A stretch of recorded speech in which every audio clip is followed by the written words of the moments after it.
in 1913. And since then, the sorority has championed voter registration, voter information, and voter rights. Our chapter provides an extensive array of public service initiatives in the Northwest suburban area through our 5-point programmatic thrust, which includes educational development, economic development, international awareness and involvement, physical and mental health, as well as political awareness and involvement. We are so happy to partner with the League of Women Voters in hosting this forum today. The League's purpose is to promote responsibility through the informed and active participation of all citizens.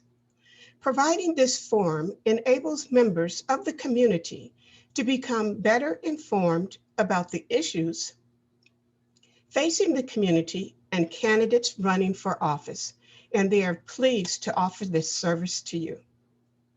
During today's presentation, all members of the audience will be muted. It is suggested that you put your screens in the gallery view mode. We will not be using the chat or hand raise functions. All questions for the candidates were submitted at the time of the audience registration or from local and nonpartisan organizations. Both the moderator as well as the timer have been trained by the League of Women Voters. I am pleased to introduce our moderator for today's forum, Chantelle Porter. Ms. Porter is a partner with A. Traub and Associates, practicing all areas of family law. She has served as on the Board of Governors for the Illinois State Bar Association and is an active member of the DuPage County Bar Association. Ms. Porter is also a past president of the DuPage Association of Women Lawyers. In addition, she is a member of the Schaumburg-Hoffman Estates Alumni Chapter of Delta Sigma Theta Sorority. Ms. Porter, you have the floor.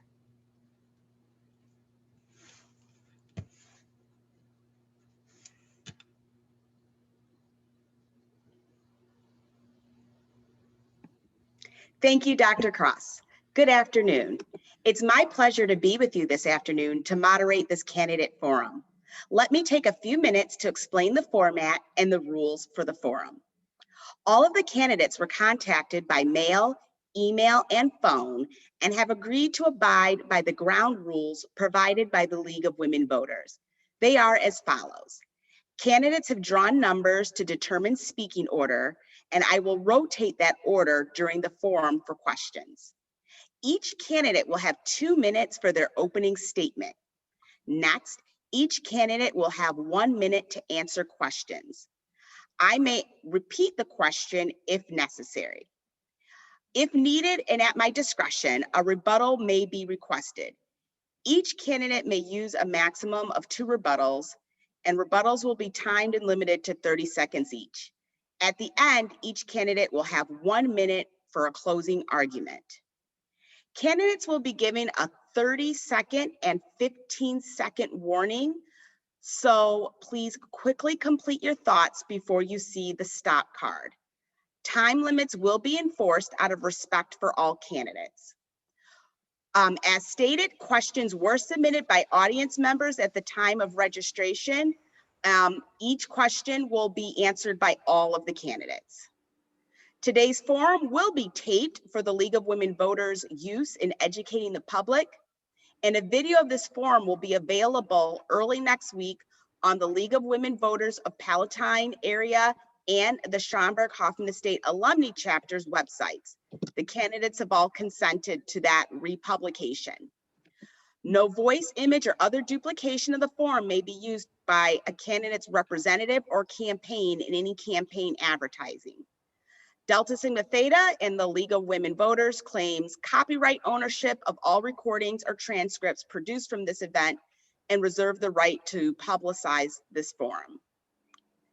Today, we will hear from candidates hoping to represent the Township District 211 School Board. We have 9 candidates vying for 3 seats. I will introduce these candidates as they come on the screen. We will wait for all the candidates to join us, and then we will begin with opening statements. The candidates are Curtis Bradley,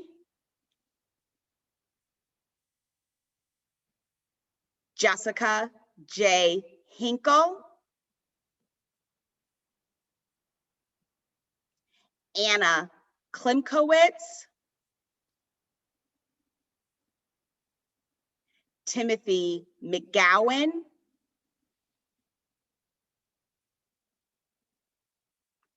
Amy K. Nelson,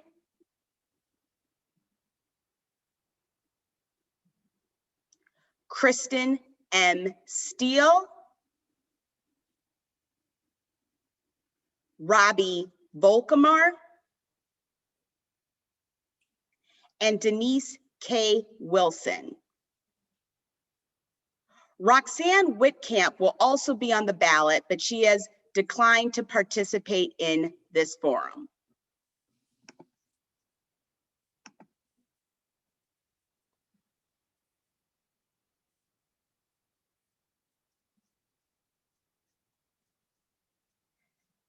I believe I have all candidates on the panel, so we can begin. We will start with opening statements, and the first opening statement will go to Robi Vollkommer. Thank you for having me today and for hosting this forum. I just want to point out that I am taking notes, so if I look away, it's not because I'm not paying attention. My name is Robi Vollkommer, and I grew up in Hanover Park, and I am a Hoffman Estates High School alum. I hold a bachelor's degree in sociology and a minor in Japanese from Illinois State University. After graduating college, I spent 2 years living and studying in Japan.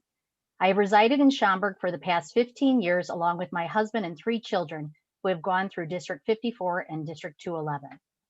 Since 2013, I have worked as a bilingual recruiter at a Japanese staffing agency in Schaumburg. I continue to hold many volunteer positions throughout the community and hope to add board member to my list. My commitment to volunteering and fostering positive change has included being a commissioner of the Village of Schaumburg Sister Cities and being part of the Welcome Committee for diplomats and students from Japan and Germany. I also led 2 trips to Japan with local students via my non-for-profit organization that I started back in 2008, Schaumburg Oyenokai. Schaumburg Oyenokai also sponsors an annual Japanese culture night at Dooley Elementary School in Schaumburg, home to the Japanese dual language program. This largely attended community event allows for Japanese cultural learning beyond the classroom. This event has grown over the years and has continued and has included attendees like the Mayor of Schaumburg, the Japanese Consulate General, and District 54 and District 211 administration and board members. Anna has attended as well. I also worked successfully with D211 administration to offer Japanese language classes for students at all 5 high schools after seeing a need for students to have a continuum of their Japanese language students in studies in high school. Some of my current volunteer commitments are co-president of the Schaumburg High School Booster Club, director of Schaumburg Oyenokai, and a Village of Schaumburg Sister City Commissioner. I am hoping I can continue to advocate for students and families at as a District 211 board member. Thank you. We will now have Kristin Steele. Good afternoon. Thank you to the League of Women's Voters for hosting this forum. I'm Kristin Steele, and I'm excited to be running for the Board of Education. As a parent of 3 children who attend D54, D211, and St. Peter's, education and academics is a top priority for me and my family. My parents were both educators, coaches, then administrators. They instilled in us the value of a good education, hard work, and perseverance. I have worked for Fortune 500 food companies, created and executed million-dollar budgets, and was spoken often in front of hundreds, and now do this as a consultant. I have served as an active member of D54 PTA, Secretary for Homeowners Association, and have become a strong advocate for our children in getting back to school and play since the pandemic. I've attended board meetings, budget and finance meetings, spoken during public comments, and have done my due diligence in being fully invested in the change that is needed for this school board and to allow me to be prepared to make a meaningful contribution as a member of the D211 school board. Being an effective board member requires collaboration and critical thinking skills to help ensure our resources are invested in our students and that our tax dollars are effectively and efficiently used. One of the most important skill sets I possess is my ability to listen, consider all information presented, and develop an action plan. It is why I am hired as a consultant for Fortune 500 companies. Over the past year, I have learned that our administration lacks transparency towards our current board as well as the community. I have learned that the current school board is okay with voting unanimously to give up their responsibility to the students and allow an administration to make decisions without voter consult. I've learned that the current board is okay with the status quo and does not dive in to ask hard questions that may make more work or time for the administration. I've learned that the majority of the board wants to continue to take money from our taxpayers, even though we are debt-free, have 8% unemployment rate, and millions of dollars in cumulative reserves. I've learned that the current board must not know how precise. Thank you, Ms. Steele. We will now have Denise Wilson. Hi, good afternoon. I'm Denise Wilson. I'm running for District 211 School Board, as I think we can do better than status quo. Per the National Education Association for the years 2018 through 2019, Illinois taxpayers paid teachers the highest average salaries of Midwestern and neighboring states. And District 211 schools are not even rated in the top 10 schools for Illinois. US News rated from high school as number 19 with only 57.2% students leaving college ready. All other District 211 schools rated less than 50% college ready. Keep in mind, this was before the last year of remote learning, which for most has not been successful. We can and we must do better. District 211 has a favorable budget variance of $12 million and a land sale of $17 million. Why are our taxes going up with this much in the budget? Our state has lost thousands of jobs. Small businesses are struggling. The last thing we need is a tax increase. I moved to Hoffman Estates in 1984, working for AT&T. My daughter attended both District 54 and 211. I continue to believe that having a good educational system is something every citizen should support. For many years, I've been volunteering for Hoffman Estates Village and Park District. I'm on the Lutheran Day Early Childhood Center Board and previously volunteered for the Midwest Center Against Sexual Assault. These positions have given me an opportunity to hear concerns and facilitate change. As a board member, I will work to provide better education, cut wasteful spending, and work to improve our education and communications for all District 211 students. Thank you for your time today. Thank you. We will next have Timothy McGowan. Perfect. Hi, everyone. I'm Tim McGowan. You might not recognize me without a megaphone in my hand, but if you have been involved in the community for the past year with Black Lives Matter in our community, then you know I'm someone who has rallied our community against injustice. I'm a father, a small business owner, a longtime Palatine resident, and a 2000 Friend graduate. I'm running for the school board because the very same issues of injustice that affect our society are affecting D211 students in their schools. From issues of racism to being silenced from speaking out about sexual violence, our students are struggling with issues to prevent them from achieving academic success. While I am thankful for my D211 education and grateful for my teachers, these are some of the same issues I heard about or directly experienced. To be frank, my time at Friend wasn't always comfortable. And when I had the opportunity to hear from students over the past summer, it became obvious that students are still experiencing these problems 15 years later. These issues must be a top priority, but they are not unique to our district. We have the opportunity to be leaders in the state and in our country to set a new standard for excellent education. I was asked by students, teachers, and community members from all over the district to run to represent their concerns. I am not running on a single platform issue. I am not running because I have a personal agenda. I am running for a seat on the D211 Board of Education on a platform of accountability, community, and equity, and to amplify student voices with your vote.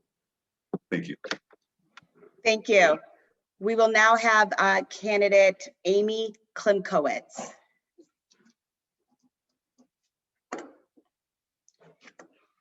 Amy, please unmute. Anna Klimkowitz, I apologize. Anna, please unmute. Okay, thank you. My name is Anna Klemkowitz, and I've had the privilege of serving on the District 211 board for the past 23 years. It has been amazing to see how the district has grown and developed over the years. I strive to encourage the district to continue developing and learn so that we can provide a safe educational environment for our students, our staff, and our community. My background is in the human services field. For the past 10 years, I have worked for a nonprofit as the housing program manager, assisting individuals facing housing insecurities, food insecurities, and employment challenges. Prior to this, I worked in the General Assistance Department for Schaumburg Township for 19 years. My passion in dealing with those in crisis led me to getting my master's in human services and becoming a licensed professional counselor. I've gravitated to working part-time as a substance abuse and gambling counselor. Listening to people and helping them work towards their goals has been extremely rewarding and something I enjoy. Everyone needs to be heard. The values that I bring are integrity, commitment, knowledge, and leadership. My involvement in the community includes the PTA, Girl Scouts, Boy Scouts, Schaumburg Peer Jury, and most recently working on the Governor's Task Force for Social Emotional Learning. I also serve on various board committees and am the representative for NSSEO.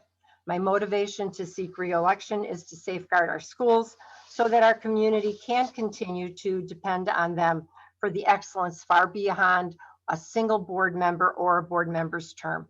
I'll use my experience as a board member to make sure we provide opportunities and support every family, especially because of the need that has arisen during the pandemic.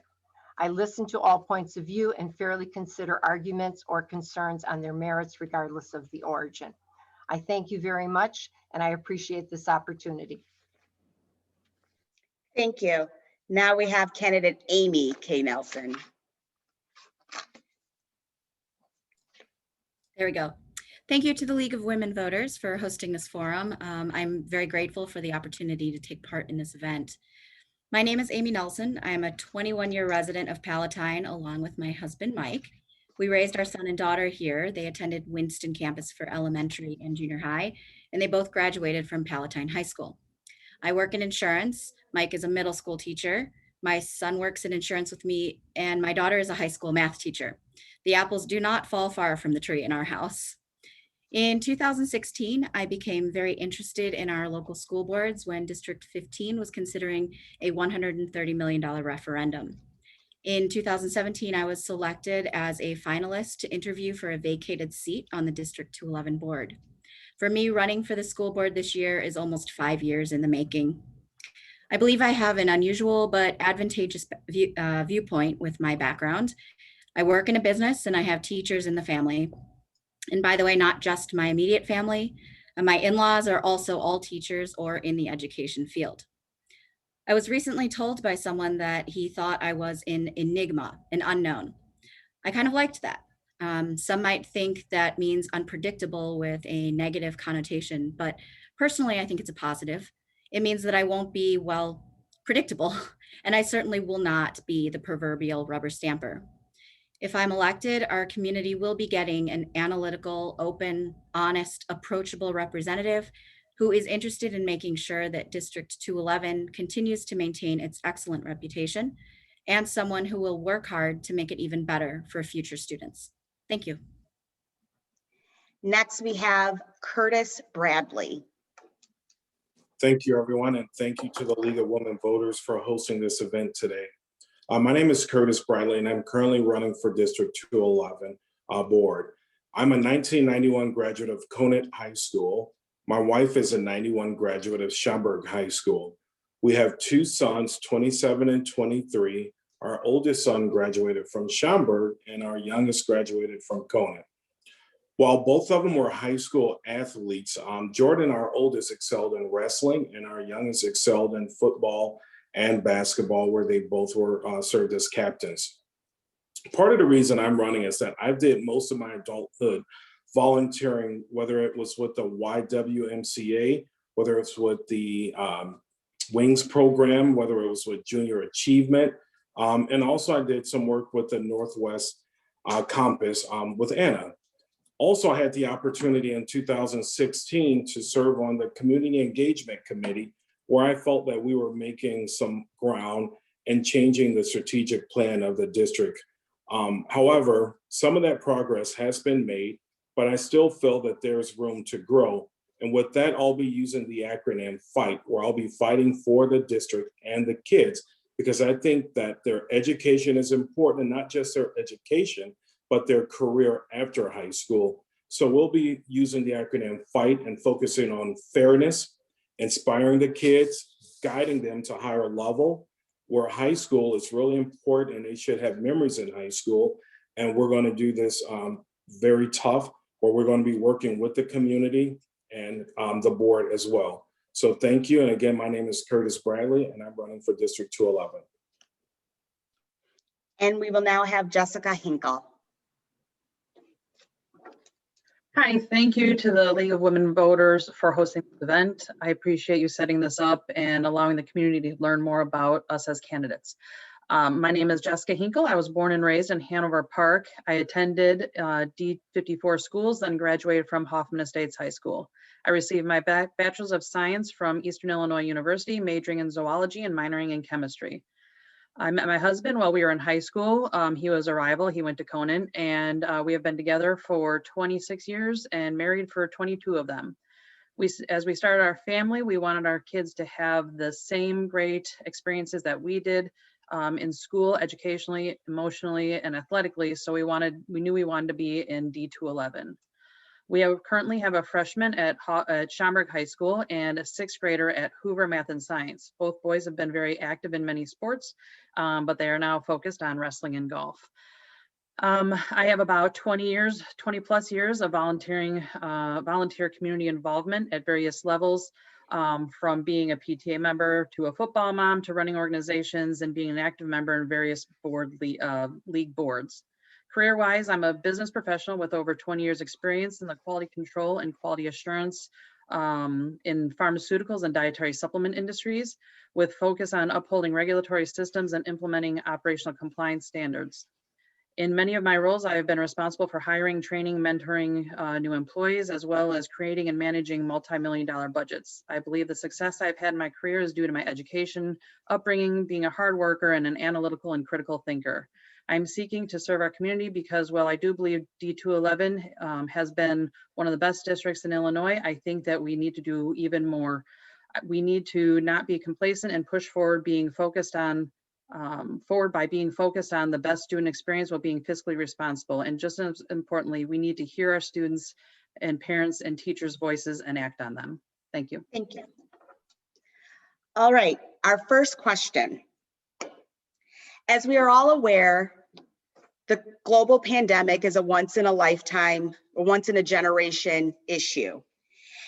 And the question is this: if it not for the current pandemic, would you be running for the school board?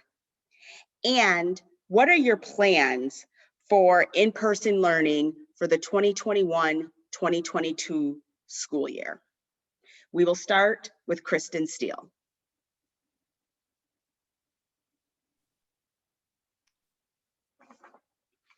Had there not been a pandemic, I would be running for school board.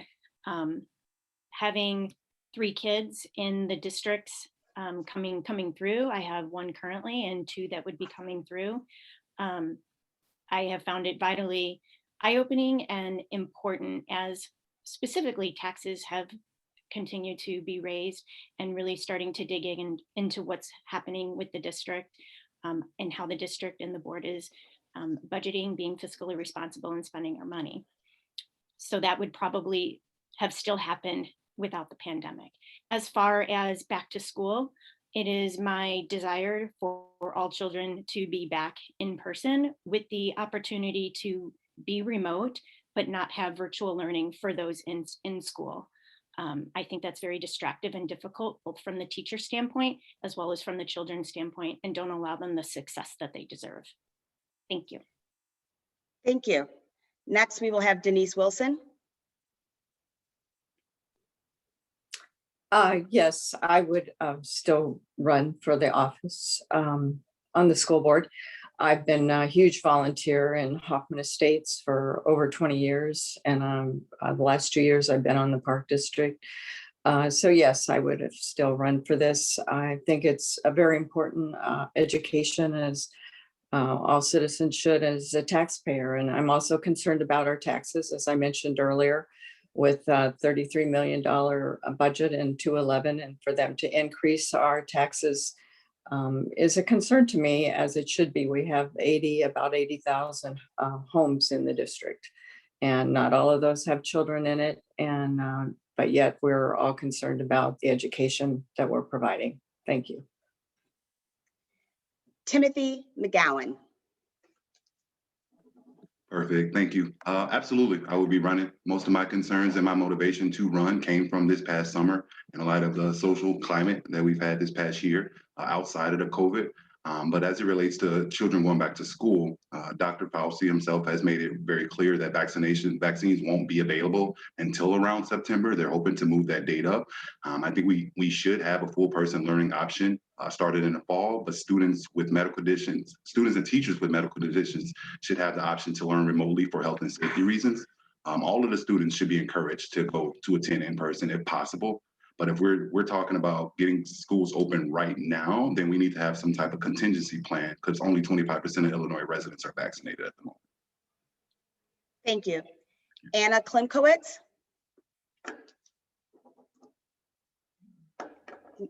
Thank you. Well, yes, I would probably continue running for the school board. I think what we need to provide is the best education for our students. Coming in with the pandemic, we've had to do the best that we can for them. Going forward, my hope is that we are in full person in school in the fall. And I believe that the administration will give us more information at our next board meeting in March, which is March 18th, and looking at having the students in school. And if there are any concerns in regards to health issues, we have to explore that also. But at this time, I'm looking at students being in school and going forward with the way we have been in the past with activities, athletics, things of that nature, given that we manage all of our health concerns. Thank you. Amy Nelson. So as I mentioned in my opening statement, this has been on my radar for almost 5 years. So yes, I would definitely be running no matter what. With the assumption regarding getting back to school, with the assumption that the vaccine continues to be distributed and all who want to be vaccinated are vaccinated, the 2021-22 school year should go back to pre-pandemic in-person learning. Obviously, if there are students with immediate medical concerns, then we would need to evaluate an alternative with the potential for an all remote learning option. But in everything that we're hearing from President Biden, from the CDC, Departments of Public Health, vaccinations are stepping up, and I anticipate the 2021 school year to go back to full in-person learning. Thank you. Curtis Bradley. Thank you for the question. So I would say I would still be running for the school board. In fact, conversations of me running started back in 2016. And as far as how I would handle the schools opening for 21-22, I believe that students learn best in a classroom setting. This can be done safely, and our district has implemented safety measures to each school. Guidelines established by the CDC and the ISBE should be considered when making the return in-person learning decision. The fall semester showed while most students have adopted to an enormous change in education, many are struggling. I would like to see more flexibility on how to address students that find remote learning difficult. We need more support from these students in order to get the data to support their learning abilities. Thank you. Jessica Hinkle. Hi, yes, I started looking into our district and how it interacts with our community about 3 years ago when we started talking about our sons entering into D211. But with a freshman right now at Schaumburg, this did kick me into high gear with this past year's experience. I think that we need to move forward for in-person learning, of course, with the exception of those that have true medical concerns. I think this past year's educational experience has lacked focus on mental and emotional health and social development. So I believe that we need to place more focus on that and getting our kids back into the classroom. We should be utilizing localized COVID-19 data to determine how this will be done. And we should look to initiate conversations with our neighboring private schools and districts that have been in person since the start, and learn from their do's and don'ts. We need to do this effectively and quickly so that we can get our kids back in the classroom. And we should also consider, sorry. Thank you. Next question. In a district with a wide range of economic. I'm sorry to interrupt, but I wasn't able to offer an opportunity. Oh, I apologize, to answer the Robi Vollkommer. Rebecca, I deeply apologize. Robi Vollkommer, please go. I apologize. That's okay. Yes, I definitely would still be running and had been approached by current board members, several current board members, to run as much as 5 years ago. But now the timing feels right to do so. I feel D211 did a poor job at exploring in-person learning options, as there were many school districts and private schools in the area and out of state that could have been used as examples to offer in-person learning at District 211 high schools. For example, Geneva High School has been offering in-person learning since early on in the pandemic. They even have accommodated students by offering 2 different teaching staffs, one solely for remote learning and one solely for in-person learning. I just think D211 could have done a lot more exploring of possibilities and options and what would be best for the students of D211 as well. Thank you. Thank you. For our next question. In a district with a wide range of economic and ethnic backgrounds, what is the role of the school board with regards to equity and inclusion? And the first this question will go to Denise Wilson.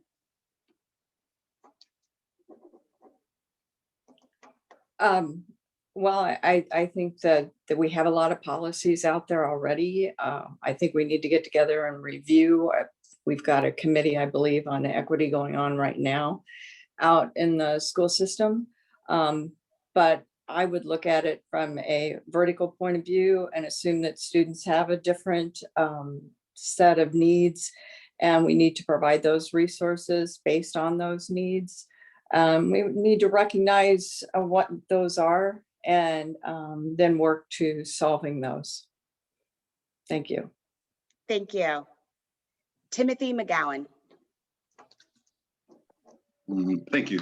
The district has in fact developed an equity team that only came after the community demanded one, but we need to have a sense of urgency about this. Black students only make up 6% of the students' population, but are receiving 24% of the suspensions and 38% of the school-related arrests.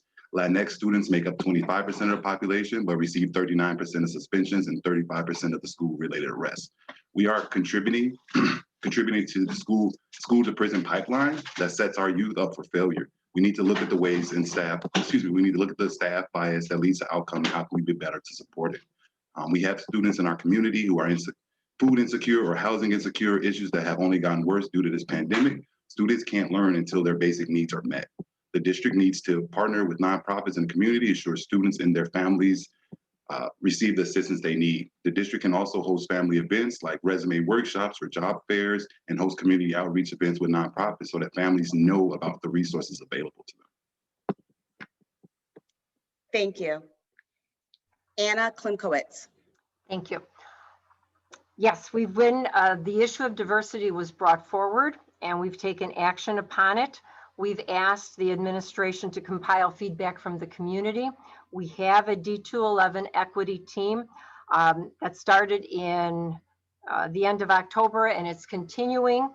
We have board members that are sitting on the committee, so we're getting some firsthand information there.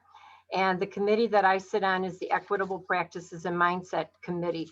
And we're focusing on the school culture, behavioral interventions, and support and employment issues. We have some wonderful students that are part of that. I think every voice needs to be heard. So it's really important, and it is being brought forward. There's things that we're probably not aware of. So this is an excellent way to get the information out, to teach our staff, to work with our community, and to help and support our students and provide a safe environment.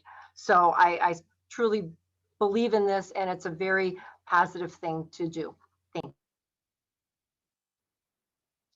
Amy K. Nelson. Thank you. Yes, so this district has some very diverse schools, some more than others. We need to be focusing more of our resources to the schools that have that greatest diversity, especially those with socioeconomic challenges. Equity doesn't just mean racial equity, although it's very important. But we have recently discovered, for example, that one school is receiving 85 hours of SAT prep time and one is receiving only 5. And that school that's only getting 5 hours is the most socioeconomically challenged school. We have a lot of work to do. Thank you. Thank you. Curtis Bradley. Hello, thank you again for the question. I would like to start by quoting Dr. Martin Luther King from I Have a Dream speech. And in that, he said that I look to a day when people will not be judged by the color of their skin, but by the content of their character.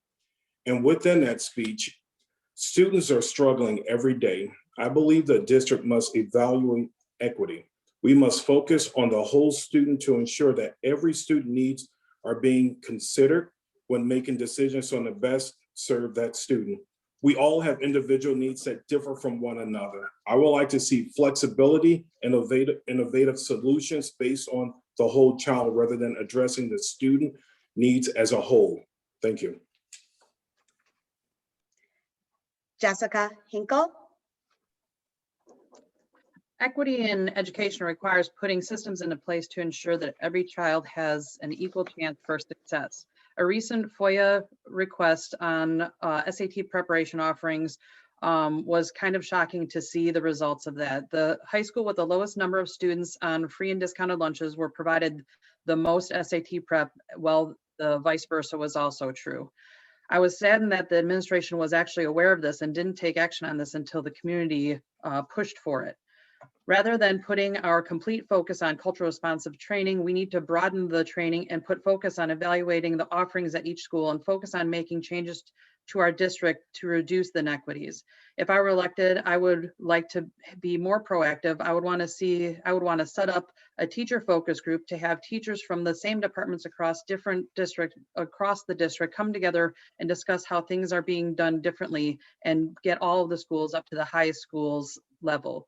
I also think that some of the capital projects and resources available at each school should be based on the school specific. Thank you. Robi Vollkommer. Since there is an equity team, I would be interested in hearing the results of their research as it pertains to the district. I do feel that equity means different things to a lot of people and do not feel it's just a race issue. As some of my previous candidates already spoke to, there are other inequities that need to be addressed, like the inequity of academics across all 5 schools. There is an inequity of class offerings where there are class offering opportunities at some high schools and not others. And also, as was previously mentioned, test preparation time allotment also seems to be inequitable at all 5 schools as well. And that's just to name a few. Thank you. Kristin Steele. Thank you. As my fellow candidates have already said, there are inequities between schools across the board, whether it be academics, athletics, clubs, classes offered, college preparedness offerings. It is very unbalanced throughout the district. I would like to see the district use their resources to create a more balanced approach, to dive in and see what might be needed at one school over the other, but yet still offer what the kids would need in order to be prepared, not only for college, but I would like to see non-academic trajectories for the students as well. Thank you. Thank you. The next question. In regards to the budget process, what programs or expenses do you believe should be prioritized? And what of those programs and expenses should be considered for reduction or elimination? And we will start with Timothy McGowan. And we will wait for you to unmute. Sorry, I lost my camera here. Could you please repeat the question for me? I'm sorry, I logged out. In regards to budget considerations, what programs and expenses should be prioritized? And what programs and expenses should be considered for reduction or elimination? Perfect, thank you so much. Thanks to the board, we are currently secure in our financial situation. I will not consider cutting programs that disproportionately impact students of color and students from low-income backgrounds. As an example, the district has discontinued its driver's ed services. While many students can afford to go private lessons, low-income students no longer have access to lower-rate driver's ed programs through our schools. Students from lower-income families are the ones who take up the part-time jobs in our community and to support their families, but without a driver's license, that option is no longer available. So these are the kind of impacts we need to consider when making budget cuts. Thank you. Anna Klimkowitz. Thank you. In regards to the budget, it's always a good thing to review our expenses. We did that a number of years ago before doing the referendum. We were able to save about $5 million. So it's always prudent to take a look at the expenses that do not affect the students directly, because those are important. We want to provide curriculum, classes, proper offerings for the kids, things that help them. So that I would like to continue to do. We need to take a look at the curriculum, see what maybe needs to be enhanced. Things change. Probably also taking a look at our facilities, the technology, improvements to the classrooms, things of that nature, things that are possibly a one-time non-renewable activities. So I do support taking a look at our expenses, and I've always said that we need to be able to do that. Thank you. And Amy Nelson. So this is a pretty loaded question. I'm going to be honest. I don't think I can really answer it. I think in general, there needs to be conversations regularly, which I'm going to assume that the board does, but conversations with administration and discussing what can be reviewed. I think that there are always opportunities to find cuts in spending without having a direct impact on any programs or any students. It's the same thing that we do in our own homes. If I, can't, if I'm struggling financially, I'm gonna remove the movie channels from my cable package, right? There are all these kinds of things that we can do. And I believe that we can do that together. Curtis Bradley. All right, I think we need to continue to support the work of our teachers, librarians, and teacher assistants.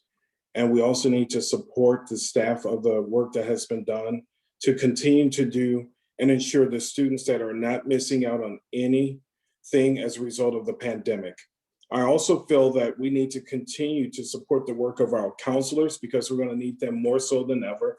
We're going to need to continue to support the psychiatrists, the nursing staff, because they're going to help our students as well as the teachers get through this pandemic, and not just the students and the teachers, but allow that resource to be available to any families that will need them. And then I think if there's anything to cut back, I would say we could look at cutting back on some of the third parties, providers that we're using to offer services to the school district. And that's where I think we stand right now. Thank you. Jessica Hinkle? Yeah, when we're talking about budget considerations, I'm kind of on the same boat with Amy. I would probably need a full hour to discuss this entirely. But with regards to prioritizing or deprioritizing, obviously the prioritization should be on any programs and expenses that are directly related to the students and teachers' day-to-day lives. But when you're talking about budget, the topic of tax levies has to come up. And the board's in the past response to this discussion has to impulsively vote in favor of increasing the tax levy. A more thorough investigation of proposed levy increases needs to be our goal, and we should be scrutinizing the things that are not priorities versus the things that are our priorities, and review the funding that's established for all these programs and expenses. Thanks. Robi, Vollkommer? I would say, especially coming off a year that we've come off of, academics have to be a priority, and also mental health issues for the students. I think we need to review and evaluate all of the programs and see where we stand, and making academics and mental health the priority. And if there needs to be some cutbacks in other programs to do that, then so be it. But I think we really need to make the academics and the mental health of the students the priority with the budget. And since we're operating with a surplus of over $30 million, I think we probably won't even have to make any cutbacks in other programs to make that happen. Thank you. Kristin Steele? I would not suggest any cuts to any of our programs or facilities off the bat, but we do need to consider how we spend the money that we do have. And I would say one way to also do that is take a look back over the years and see where we as a district could have done better in order to make better financial decisions. We know our taxes are high, and we know we may need more to support our student academics as well as their mental health needs as we come back off of the pandemic. But I do think that we have the money and are fiscally stable in order to be able to offer those programs without cutting anything, but always having safety and our students' well-being and academics as the top priority. Denise Wilson?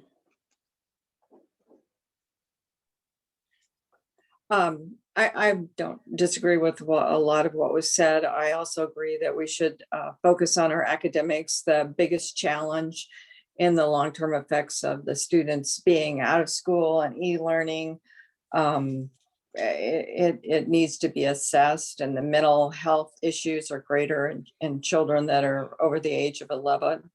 The board will need to look at assessing to identify learning gaps, and we need to just to devise a strategic plan to respond to those. We can't just assume that the children will come back in with the same level or increased level of knowledge. We need to do some grade level review and curriculum. Thank you.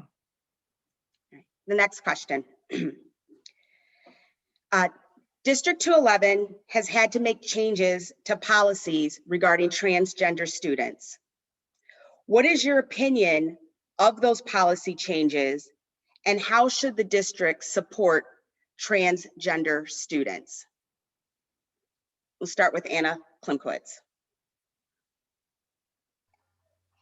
Thank you. We have faced this issue for the last several years. The board has tried to do what is in the best interest of all of our students. It divided the community in some aspects, but we always put the students first. I can speak for myself. That was my main concern, is the students. We did come to an agreement, and we were able to allow for guidelines to allow students the use of the the locker rooms. That was the main concern. We were able to establish policy and procedures in our own words without having the courts involved or having some outside organizations. We do look at the needs of the student and what they're facing, and there is a policy and a procedure that is in place that structures the process and tries to meet the needs of all of our students. Thank you. Amy Nelson? Yes, thank you. So I am in support of transgender students having full access to the locker room of their choice. As long as locker rooms have privacy stalls and enough of them for all students, if interested. For many students, there are some that do not feel comfortable seeing others change. There are some that don't want others to see them change, whether they are cisgender, transgender, straight. Privacy stalls are not exclusionary. In fact, I view it as being quite the opposite. I see it as an opportunity for all students to change wherever they feel they are most comfortable. I don't believe that some of the things that have taken place, that it truly is in the interest of all students. But in general, you allow everyone to change where they want to. And now I think we've given everyone the opportunity. Thank you. Curtis Bradley? Hello. So I feel that the district has put together the foundation of a policy. And what I mean by that, it is that it's a blanket foundation. And I think there's always going to be room to improve on that foundation. And that will happen under the equity umbrella because we are continuing to assist these struggling students. And I believe that the district must evaluate these students under the equity policy. We must continue again to focus on the whole student to ensure that everybody and every student are being considered and for their best interest and for their safeguard. I think so often we talk about this issue, but we don't talk about the safety of the students first. And we want to make sure that every student and every transgender student or anyone that identifies other than their born sex feels safe while at school. And I think policies need to be in place, again, to ensure their safety. Thank you. Jessica Hinkle? Hi, I can say I could probably agree with a lot of what has been said already. The most important thing, though, is that the board is responsible for looking out for the best interest and safety of all of the students. No particular group should be excluded, and no particular group should set the stage for all the others. I think that we need to make sure that all students are being considered when we make policy changes. I think the addition of the third room gave that option so that people had place to go to feel comfortable in changing. But overall, I just think that when we're making sweeping policy changes, that we have to look at the best interest of all the students that are involved. Thank you. Robi Vollkommer?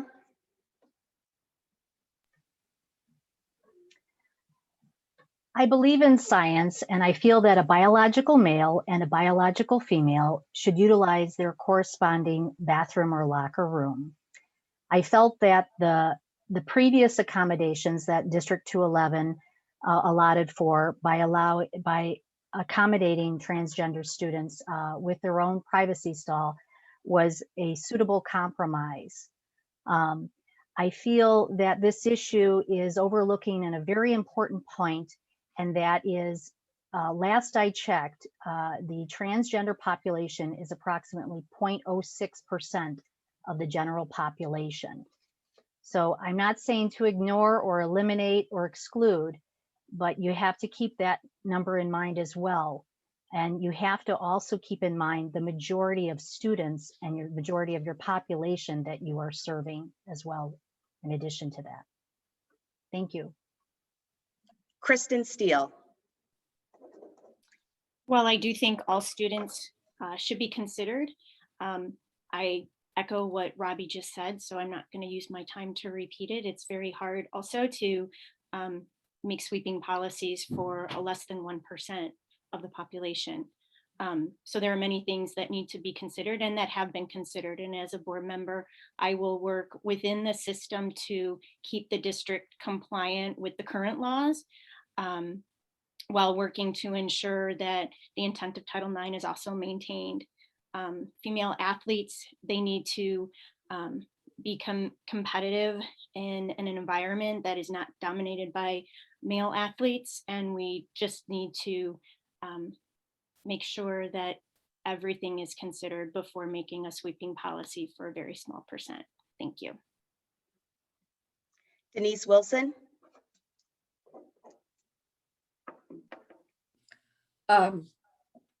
Yes, I believe a lot of what has already been said. I know that there's policy out there. I guess I would, as a board member, want to know what part of that policy is not addressing the needs of our 211 children, and identify what can be done to change that. I think a lot of it has to do with attitudes and behaviors. Maybe it's bullying that goes on, so that we need to better understand what would be the issues that our policy is not currently addressing. Thank you. Timothy McGowan. Perfect, thank you. I'm disappointed at some of the students. I'm disappointed in some of the answers I'm hearing here. They may come off as some of the answers may come off as transphobic. It's saddening that we'll feel that these candidates don't care or value their identities. For me, equity is one of the 3 pillars of my platform. I'm an ally to the transgender community, and I support ways to be inclusive to this community and students who identify as transgender. I believe they should have locker room access, and we should also make sure policies that protect our transgender students from bullying and harassment. Regarding the lawsuit, the district's #1 priority should have been to settle to accommodate all the students of the district, and it shouldn't have taken 4 years to come to this type of conclusion. Excuse me. And so they spent a lot of time mismanaging resources, spending a lot of money to fight, when in reality, they should just went on ahead first and went out there, set policies to accommodate all the students. And as a side note, this is not a transgender policy. This is an anti-discrimination policy that includes transgender students. So by nature, it is very fair. Thank you. Next question. How do you believe the school district should balance safety and security measures and the use of school resource officers? And that will go to Amy Nelson as the first to answer. I've been dreading having to go first because this whole experience is very stressful. 1 minute is not very long. It is hard to get out an answer. What I'm going to say is I think that there is an opportunity for continued use of school resource officers.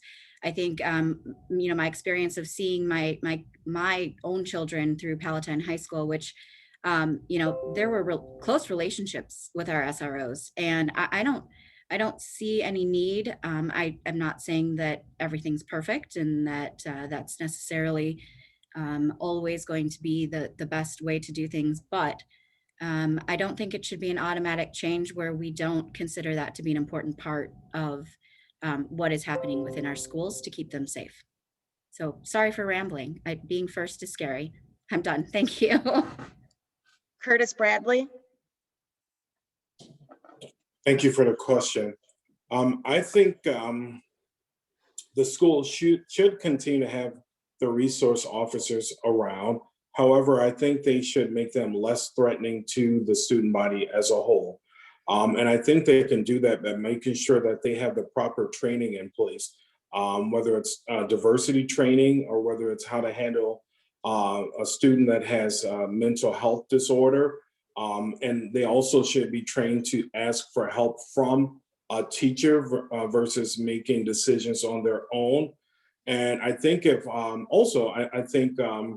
if they could do this in a safeguarding way and involve the students in that program as well, it would make it a lot more safe environment and a lot more less threatening for the student body.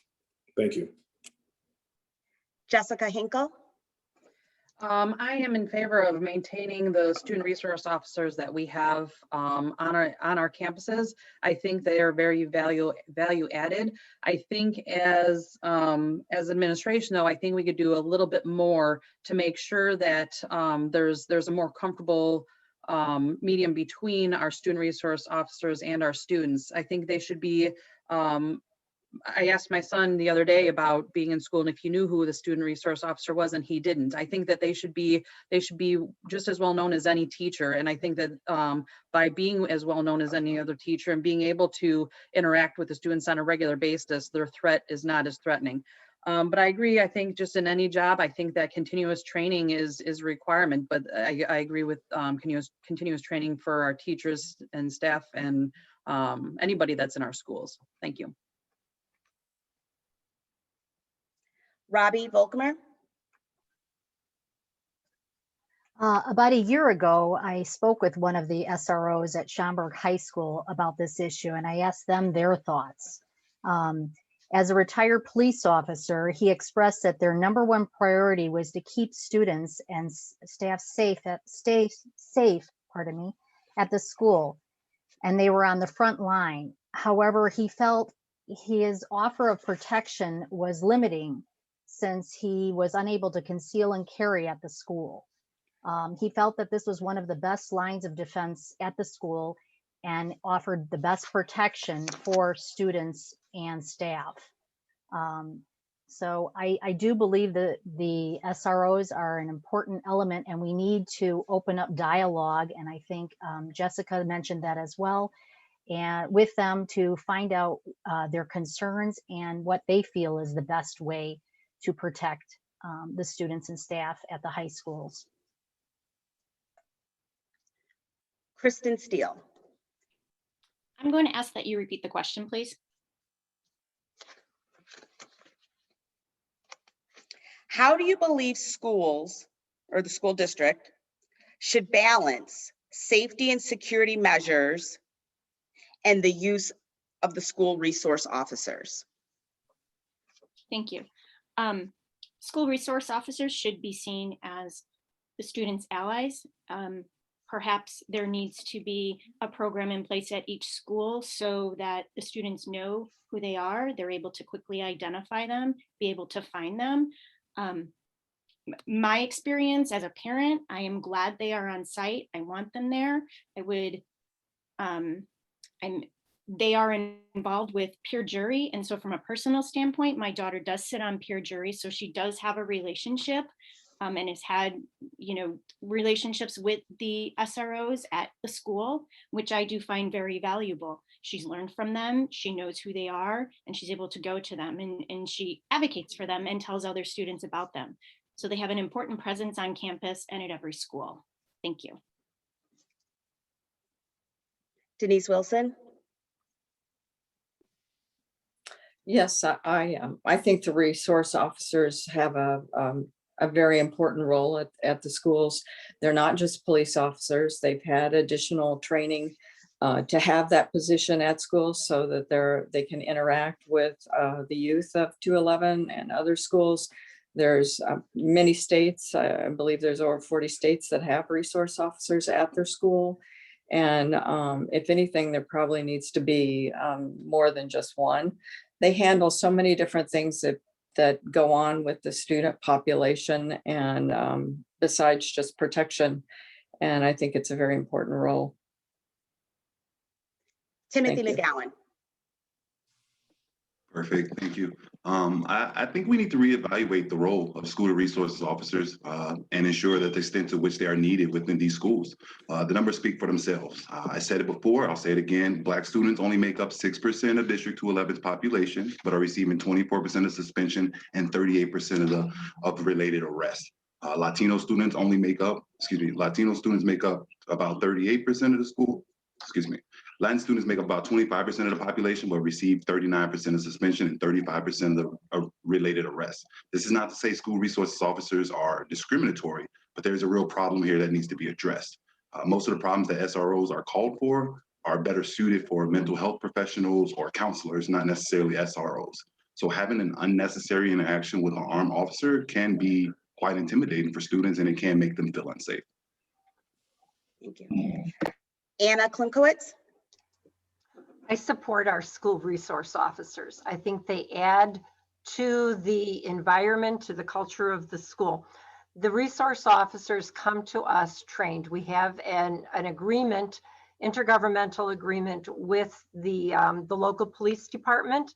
So most of the police officers that do come to the school, they do have some youth and juvenile background. We also have some retired police officers that are hired as hall monitors.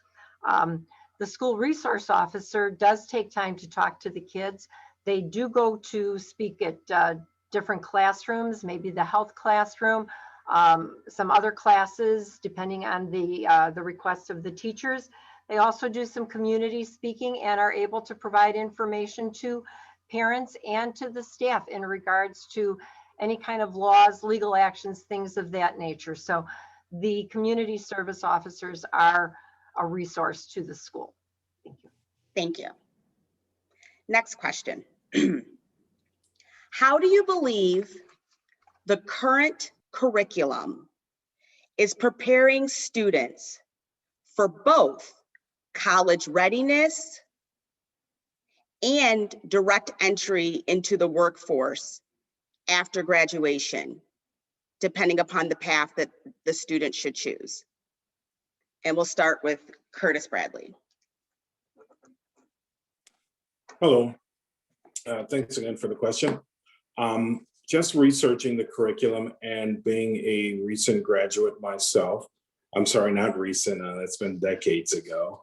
I think the curriculum does a great job in preparing the students for their post-education and going into college. They offer a variety of AP classes at the student level, and I think they do a good job of offering the students resources if students decide not to go to college. I think there's where the room of improvement lies. A lot of kids choose not to go to college and would like to go into the workforce like I did, where I started in banking in '97, and I've been doing financing since 1997. So I know for a fact that when I was there wasn't enough resources for me. So I would like to investigate and make sure there are resources for the ones that do need to work to provide for their families since the pandemic, and then also the ones that just choose to go out on their own and work. Thank you. Jessica Hinkle.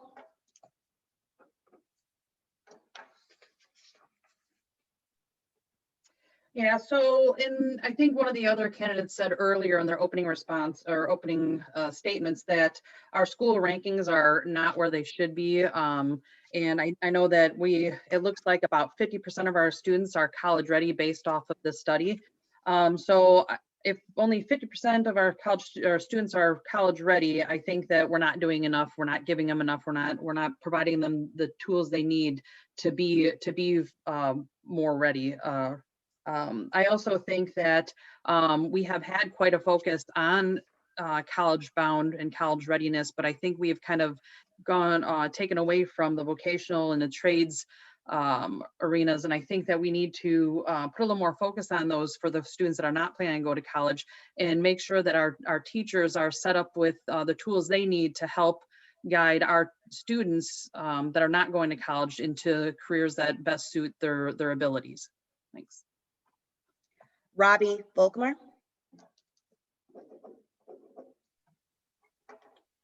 I concur with a lot of what have already been said, but I think it was Denise who previously mentioned about the numbers being quite low for college readiness in District 211. And there definitely seems to be a lot of room for improvement with that. We seem to be teaching towards a test, especially in the AP classes. The students and the curriculum is more focused, the teachers and the curriculum is more focused on getting the students through that AP test rather than to really learn the material. I also think we need to employ more skill sets to help prepare kids that aren't going to take the pathway to going on to college after high school, and that want to go through the pathway to like the trades or the vocational skills. schools. So we need to focus on that as well at the high school level and giving them that opportunity to do that pathway as well. Kristin Steele. As a parent of a high school age student that's going through this right now, I view it as my job, our job, to make sure that she's college ready. Having said that, we do take part in the resources that the district offers, but I do think that the administration and the district can do a better job in communicating those resources. Additionally, resources for students who do not have advocates for them, I think is very important. And lastly, and I've mentioned it before, as well as some of my candidates here, non-academic trajectories, whether it be job fairs, having the unions, different trade unions and skilled trade come into the schools to talk about what that career trajectory and training looks like for those students. Thank you. Denise Wilson. Yes, I did touch on that earlier because it is a big concern to me that our 211 schools have such a low college readiness, and we don't even have 100% graduation. Fremd is the highest school with 98% graduation rate, and keep in mind these are from 2019 information, and 57.2 college readiness with 2,594 students enrolled. And it goes all the way down to Palatine with 92% graduation and 37.8% college ready. So I think there's lots of room for improvement and focusing more on science and technology, engineering, mathematics, and bringing in more opportunity for children to learn about vocational schools, because that is an option and should be considered. So thank you. Timothy McGowan. Perfect, thank you. Based on what I've been hearing from students and teachers, the current curriculum is doing a good job preparing students for post-high school. There are some gaps though that I'd like to fill. I want to make sure that more career and technical education courses are available so that students can receive guidance on their post-high school and after their graduation plans. Palatine High School recently incorporated an AP preparation class for students taking their first AP classes. This dramatically increased the representation of students from minority backgrounds in AP classes. Making programs like these more available will make sure our students are better prepared for college and for these classes. Our curriculum can also improve on diversity. We do offer women's studies and multicultural perspectives, but they are one semester classes that the vast majority of students just do not take. Thank you. Thank you. Anna Klimkowitz. Thank you. We generally begin with the career exploration for our students when they enter the freshman. And each year we're expanding on that and giving kids more opportunities. We do look for summer internships for our students, and that allows them to maybe explore in accounting or human resources, shadowing someone at some of the different organizations and companies that are in the area. We have reached out to many different organizations, banks, manufacturing, all of those different places to see how we can, how they can help us educate our students in regards to the different careers. We also have offered job fairs for students where kids have been really successful in finding careers or getting a job. We work to try to get our children to just take a look at, if college isn't for them, what type of career, what's available for them, and how can you get to that opportunity? Thank you. Thank you. Amy Nelson. Thanks. So I think the district does a great job preparing students for college. There's such a push on AP classes, a push on SAT and all of that. But let's face it, things have changed. Many are not able to afford college, and frankly, some are just not interested. I personally do not have a college degree, but I am lucky to have kind of accidentally found an amazing career that doesn't require one. As a district, we can expand our mentorship programs and improve the way that we introduce our students to other opportunities outside of college. Thank you. I believe in the interest of time, we're going to move on. Just give me 1 second, I'm checking our timing. I think we're going to move on to our closing statements.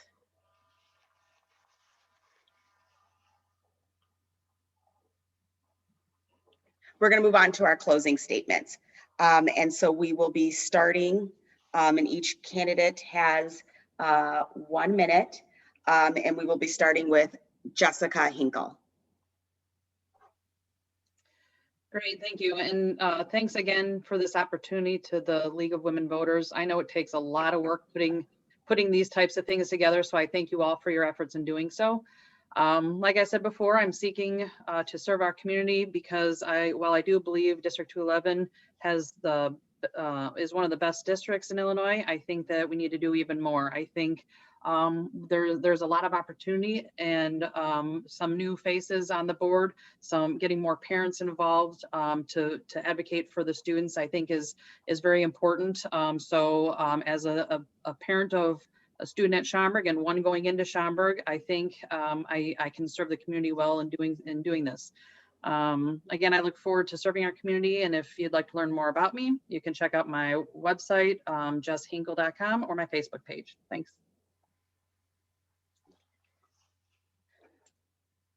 Robi Vollkommer.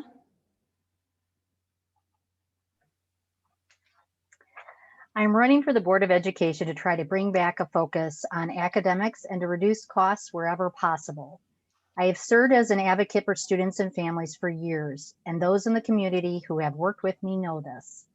The Board of Education position would allow me to continue what I have been doing all along. Some of my accomplishments are: I'm a strong advocate for academics and persuaded Schaumburg High School to update their academic scholar wall after 7 years of neglect. I persuaded Schaumburg High School to offer a field trip for orchestra and choir students when only a band field trip existed. I persuaded Schaumburg High School to get a certified teacher to offer AP World History after noticing this course was offered at other D211 schools. There is still work that needs to be done, however, and I am hoping I am able to continue to advocate for students and families at the next level. Please check out my Facebook page at Robi V, D211 Board of Education candidate to learn more. I thank you for the opportunity today to share my thoughts with you. Thank you. Kristin Steele. As we all know, the board plays a critical role in determining the policies that will improve the education for our children. I recognize we are fortunate to live in a community where education is paramount, but each year we face tough decisions on how to allocate the district resources, and this year is no different. If elected as a member of the D211 Board of Education, I will ask in-depth questions about policy and programs so that we as a community understand the value they will bring to the entire district. I will make certain that the needs of our students are met through academics and be equitable for all. I will listen and reflect the concerns of our community and work collaboratively with fellow board members to improve our school while remaining fiscally responsible. If a board is in place that is strategic in its thinking without being myopic and short-sighted, I believe together we can find creative solutions to address these challenges while maintaining the superior quality of education we have come to expect. We are stronger together. I invite you to see my Facebook page at Steele at D211 BOE. Thank you for your time today. Have a great day. Denise Wilson. Yes, as a board member, I will work to provide better education, cut wasteful spending, and work to improve student, teacher, and parent relationships. Also, in closing, I'd like to say America's greatest moments happen when individuals have the courage to step up and challenge groupthink, status quo to solve problems. And I ask you, what are we wanting for District 211 students? To be told what to think or to learn how to think and problem solve for themselves. And thank you all for your time and the work putting this together. Timothy McGowan. Perfect, thank you. First off, I just want to thank the Women League of Voters for hosting this forum. It is really important to me that people understand the work that I want to do as a D211 board member. To close, I want to reinstate my 3 central goals. The first one is accountability. The district should be transparent in decisions they make. We should engage all stakeholders and continue to hold them to excellent standards. The second one is community. My entire campaign has been focused on listening to our community. Our campaign has been criticized for taking donations, but every dollar has been from community members who believe in my vision and believe in the purpose of what we're doing. And every dollar goes back to making sure that we get our vote out, that we reach communities, districts, we reach the families in all the districts that have historically not been heard. And third is equity. I will work with my board members to develop a solid plan to ensure proactive addresses issues, racial, gender, income, and disability equity in our schools. If my platform resonates with you, come join my campaign. Our team has knocked on thousands of doors, and so far we hope to knock on thousands more before election day. Thank you. Anna Klimkowitz. Thank you. My ability to listen and ask questions, which stems from my background and community involvement, I believe adds balance to the board. I also believe that we need to stabilize our educational process as we recover from the pandemic. We'll need to look at the new normal as we provide academic and emotional support for students and all of our staff. I believe that the next couple of years, we need to look at our strategic plan. We need to look at the strategic areas we had previously identified: life readiness, professional responsiveness, community partnerships, and organizational effectiveness. Will lay the blueprint as we go forward. So this is truly vital, and I'd like to remain being part of that. My website is voteforanna211.com. Please visit it, and if you have any questions, I'm very willing to answer them. Thank you very much to the League of Women Voters for sponsoring this. Thank you. Amy Nelson. Thanks. So every person here is interested in making a difference in our community. We all have something or someone that pushed us from just considering entering the race to actually committing our own time and money, and frankly, a small chunk of our personal life privacy. In my line of business, we talk about relationships, partnerships, being vital to our mutual success. Maintaining and nurturing great relationships between the board, the administration, the students, the staff, and the community are vital to our district's health. So let's be real, there are 9 of us running for only 3 seats. What do I want people to take away from the past 90 minutes so that they consider voting for me? I hope that it comes across over Zoom, but I am an open book. I will always be honest with my answers, no matter who is asking me the question. And while we may not always be in agreement on something, I am a firm believer in compromise. We will work through it and make forward progress. Thank you. Curtis Bradley. Thank you. So first of all, I want to thank the League of Women Voters. I also would like to thank the Deltas for hosting this event. I would also like to thank all the candidates that's been on this panel with us. It's been a pleasure getting to know each of you guys a little bit better. And obviously there are 3 spots open. Good luck to everyone. So my 5 goals, once again, is fairness. Every student gets a fair opportunity to succeed after high school. Inspiration, all students are capable of learning when motivated and inspired. Guidance, parents, staff, and students are supported to the fullest. The primary attention will be the students. High school, to create a positive memory that will last a lifetime for students as well as their educators. Togetherness, working as a learning community where everyone will have a voice and action will be taken when necessary. Again, I provide a unique perspective with over 25 years in the banking industry. Thank you.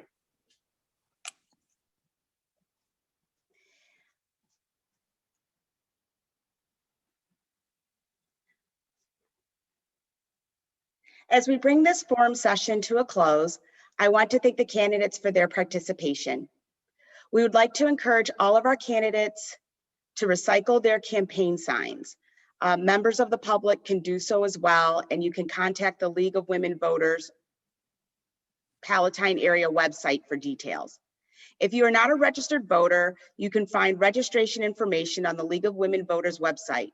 When you exit the forum, you should see a prompt for a brief 1-minute survey. Please fill it out so that we can continue to bring you quality programs. On behalf of the Schaumburg-Hoffman Estates Alumni Chapter of Delta Sigma Theta Sorority Incorporated and the League of Women Voters, thank you all for coming. And don't forget, Early voting begins on March 22nd and Election Day is April 6th. There's plenty of election information available on the League of Women Voters website. Please participate in our democracy by casting your ballot. Your vote is your voice. Thank you.